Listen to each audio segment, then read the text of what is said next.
Yo, yo, yo. All right.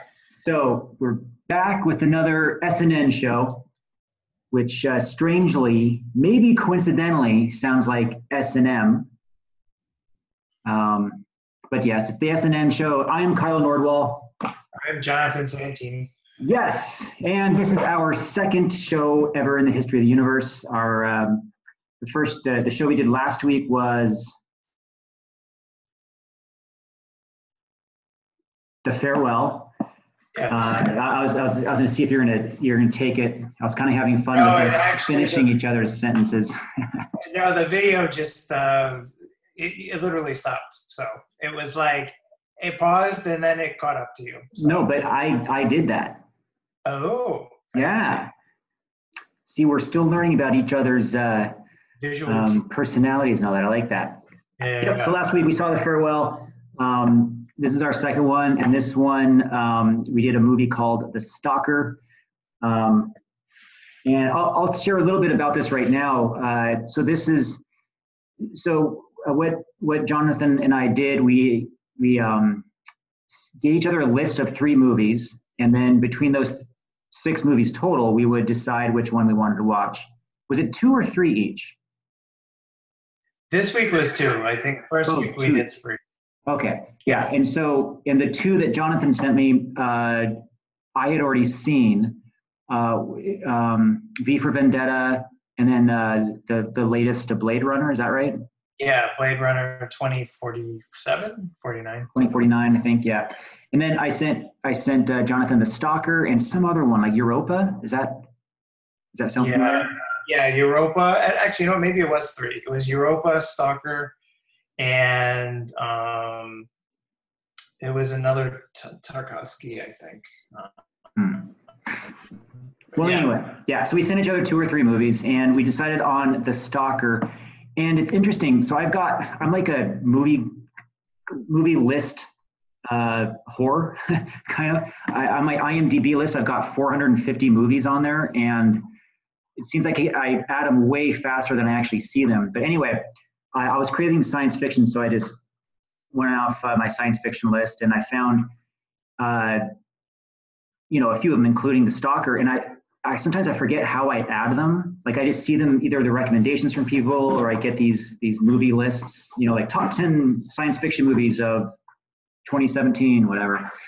But this one, and I texted you, Jonathan. I asked you, have you seen that newer Natalie Portman movie called Annihilation?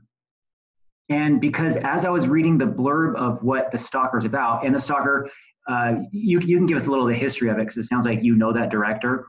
But anyway, I believe that Annihilation was loosely based on The Stalker, but has much more action. Has much more everything really, besides just like the lots of talking. But we'll get to that in a second. But I believe that's how I got The Stalker on my list. I was reading a review of Annihilation. Somebody made the comment that I think that this is loosely based on the classic epic masterpiece, The Stalker, of, I even forget the director's name, but apparently he's pretty famous. Yes, that's how it got on my list. And so it was interesting already having seen Annihilation, and I gave that a 9 out of 10 on IMDb, so I really enjoyed it. And so I was excited to watch this. So yeah, I'm curious, Jonathan, what did you know before watching this about the director and that kind of stuff? Well, I knew the director from, the film with George Clooney was actually a remake. Solaris. Solaris. Oh, he did Solaris. Great. He did the original Solaris, and I hadn't seen the original Solaris, but the director, that's basically where I knew him from. So when I saw you mention that and mention it being science fiction, I thought, that's cool. Let's check it out. Yeah. And with that said, it really turned out to be the most unscience fiction-y science fiction movie ever. No. And I think it's amazing, and that's one of the best things about it. So, it can be science fiction, and it can't be. It depends on all what you the viewer puts in your head to it, which is Yeah. probably the best thing I love about this film. Is it's slow, it's purposefully slow, it's purposefully meant for you to get into the proverbial zone in many ways, and I love that.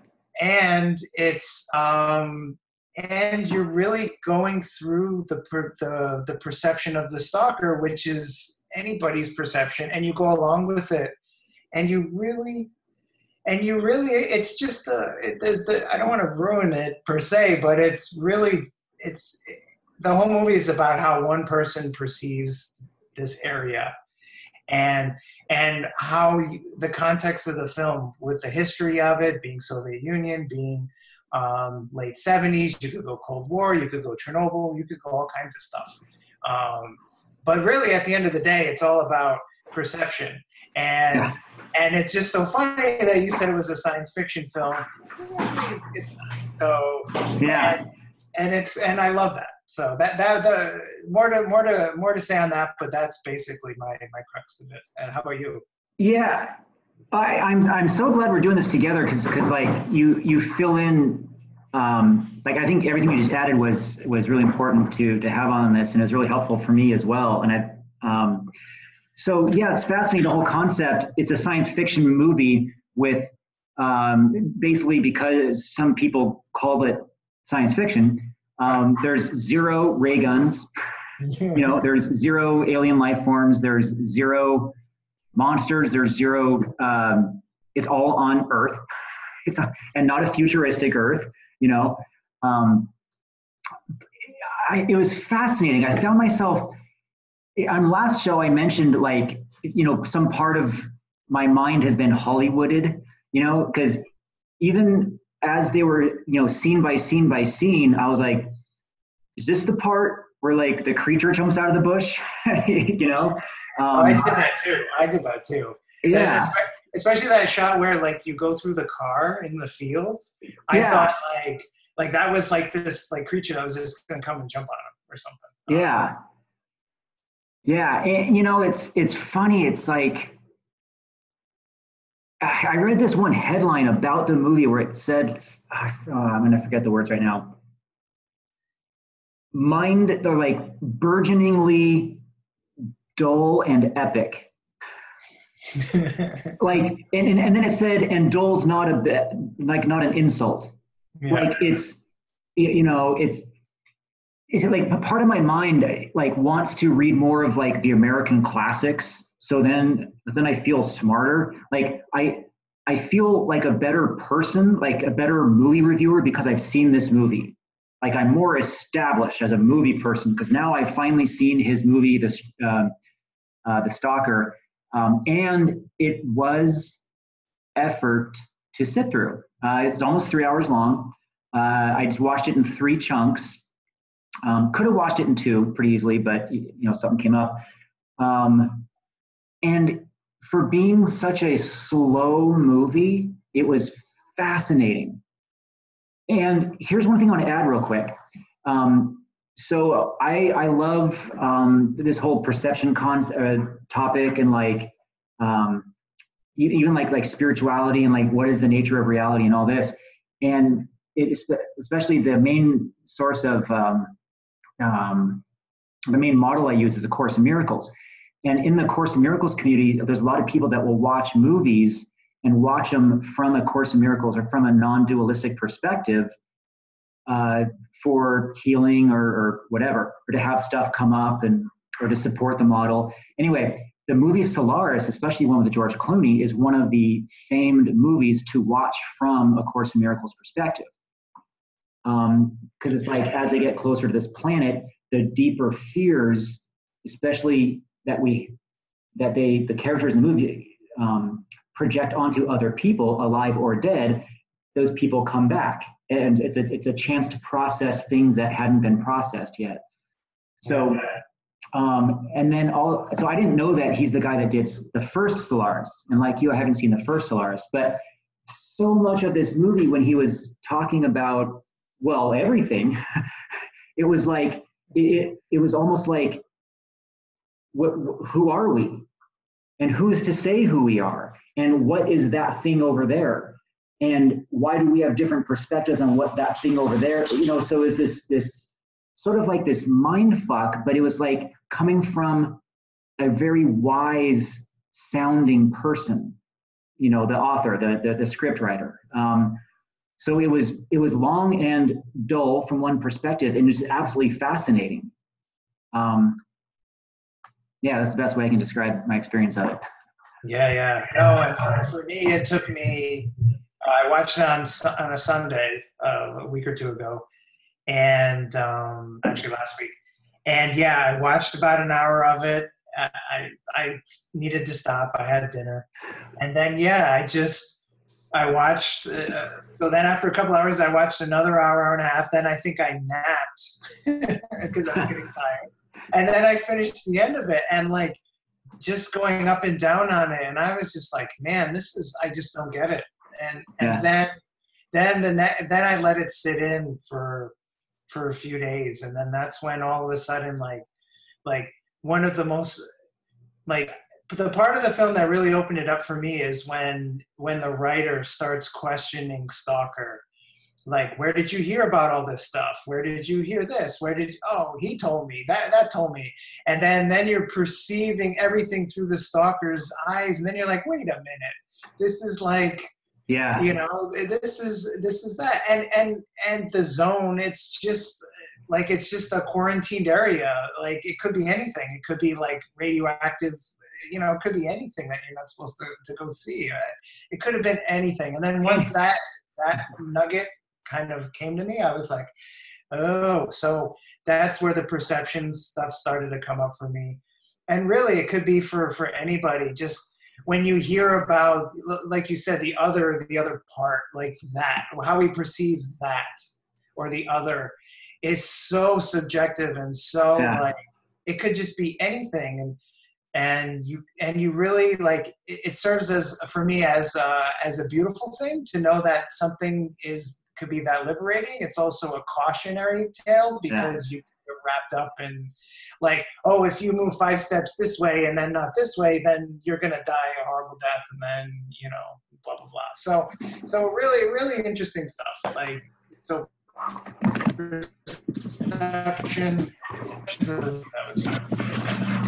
yeah, man. And don't mind me, I'm going to move rooms because I think the kids and the grandpa might be here soon. So I'm going to walk to a distraction-free zone. Yeah. Go to another zone. So. Exactly. You guys, that was no pun intended. So I want to add to what you're saying. So I was actually reading my Course in Miracles this morning, and there's this quote that stood out to me. It was actually half of a sentence. It was the second half of a sentence, and it said, "You are responsible for all of your beliefs."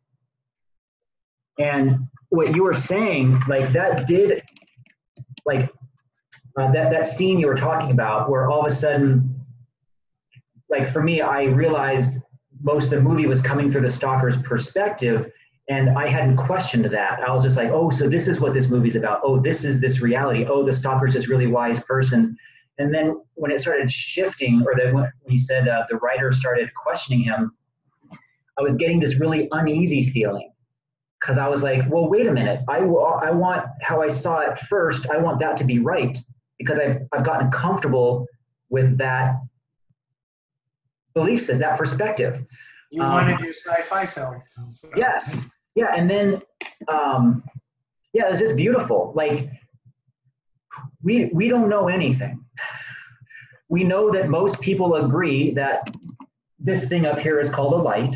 We know that most people agree that this thing is called a shirt, but it's just beyond that, like, it's just a bunch of either made up stuff. Well, it's all made up, but like, maybe most of society agrees on certain things or not. And because if we don't, it's chaos. And then and we can't have chaos. No. Well, yeah. Well, it doesn't help. There's pluses and minuses to everything, but chaos, there's a few more negatives. I would agree. As being a functioning member of a society, I'd say chaos isn't great. Yeah. And I was being sarcastic when I said that. Like, uh, order is good thing. It is. It is. Maybe. No, Moving along.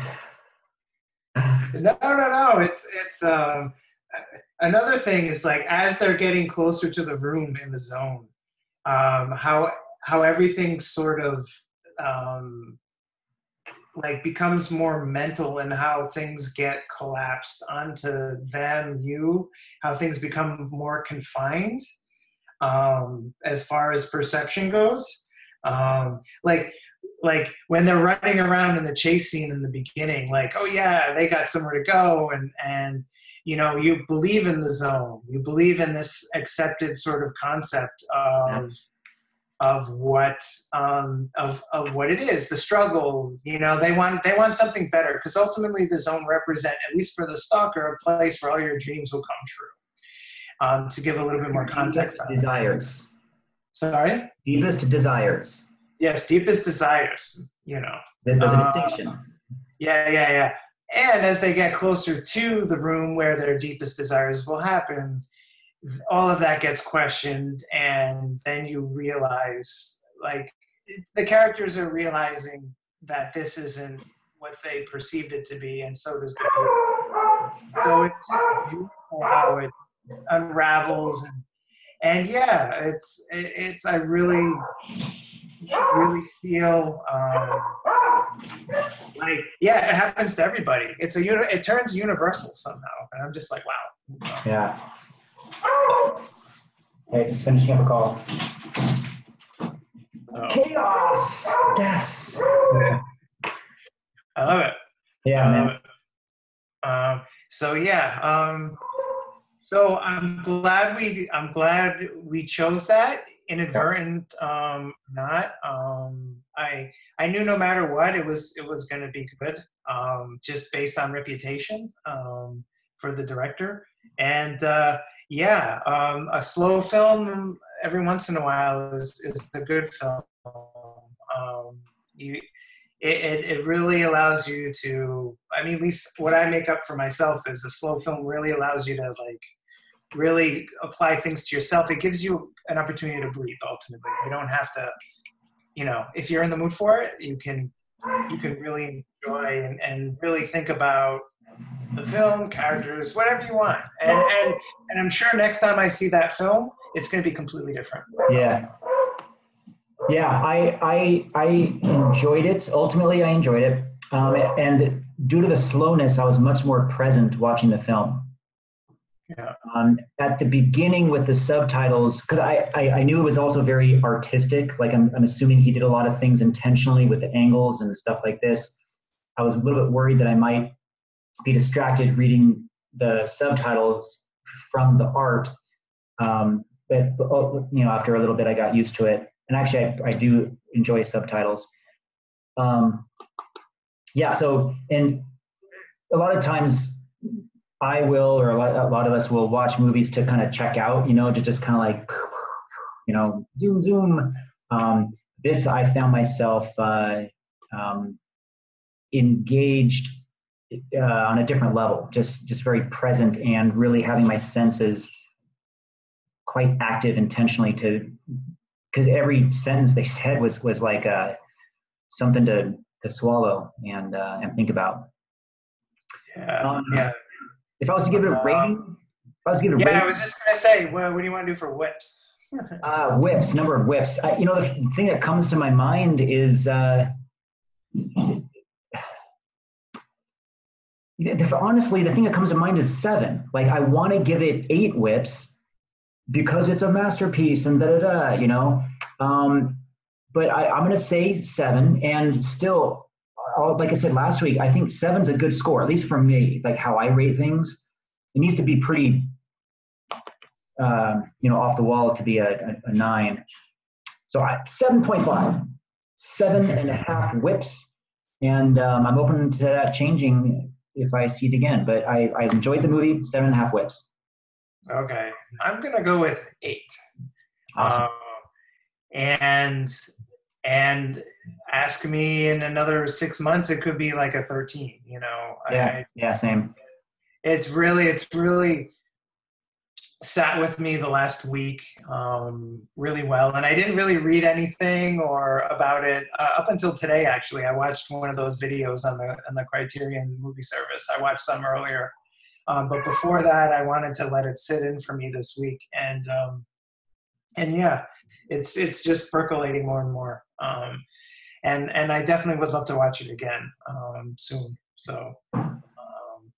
So yeah, but I'm going to stick with an 8 because of, I would say it's not a 10 because, I don't know, maybe it got a little preachy in some parts of it, but it's all minor stuff. Like for me, a 10 is able to transcend a lot of things and makes you think. Like, I know how good a film is for me if I keep thinking about it more than a day later afterwards. Donnie Darko did that for me. But also one of my very few 10s is Princess Bride. There's no flaws in that movie. Yeah. No, I still quote that film. So. Yeah. So hey, from those extra videos, if you guys don't know what we're talking about, both of us watched the movie from this new movie service called Criterion, CriterionMovies.com, I think, where they specialize in like underground or cult classic movies, avant-garde. And for the movie Stalker, there's at least 4, 5, 6 extra videos where certain people maybe involved in the movie or maybe around during that time that were in the scene were interviewed about it. And I did watch one of them, and something I learned that was fascinating. He had filmed the first part, so half of the movie, and all of the film was destroyed. Did you know that? That I didn't see, no. Yeah, he had to start over. And apparently it really messed with his head. I mean, it was 1 year of his life. Wow. Was filmed to his standards and then destroyed somehow. Like the development company, there's theories that, the government, because it's very much a think for yourself kind of movie, versus propaganda or whatever. And so there's rumors that it may have been messed with. But he lost a year of his life and the first half of the film. And a big chunk of their budget, like 80% of the budget had already been spent on that first half. So they had to refilm it with a very small percentage of the budget. I thought that was fascinating. Yeah, it's and it's still a hell of a film. So hell of a film, absolutely. Yep. All right, my friend. Anything else you want to add in closing? No.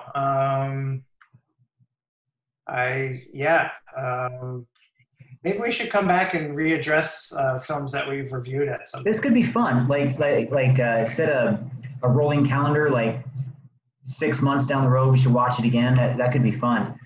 Yeah. Mix things up a little bit versus like. I see film. I talk about film. Rinse, wash, repeat. Yes.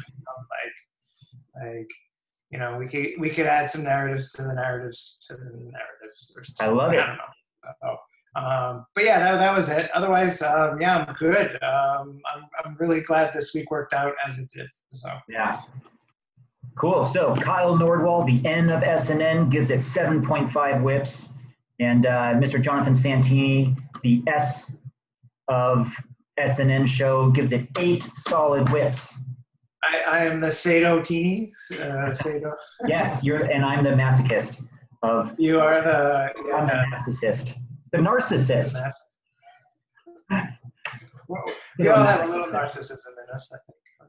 Fascinating. We could go doing a whole other show on that. Yeah. So. All right. Well, that was fun. I hope you enjoyed, everybody. Until next week, adios. Adios. Yeah. Oh, hold on a second.